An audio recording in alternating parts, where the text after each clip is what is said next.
22. Which of the systems described in exercise 1316 are homogeneous equilibria and which are heterogeneous equilibria?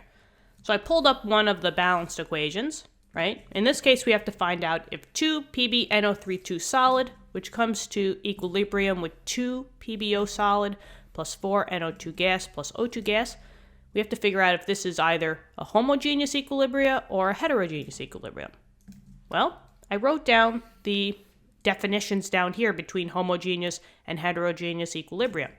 Kind of goes back to when we learned homogeneous and heterogeneous mixtures all the way back in the beginning of the chem class.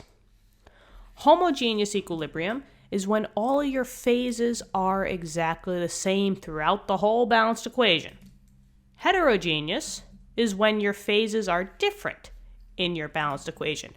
They don't have to all be different, but you have to see at least one difference.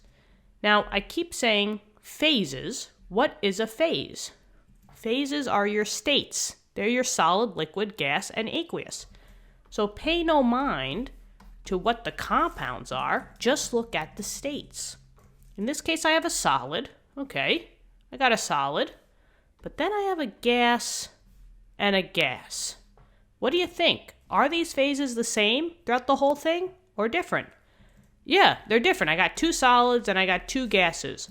They're not all gas, gas, gas, gas, or solid, solid, solid, solid. Since I do see some difference, this would classify as a heterogeneous equilibrium. I'm just going to write down heterogeneous, but you guys get the idea. And that's it. That's pretty simple, right? Thanks so much for viewing the video. Let me know in the comments if this helped you out, all right? Give this video a like, subscribe to the channel if you want to. That will help us out. Thank you so much, and I will see you all in later lessons. Okay, bye-bye.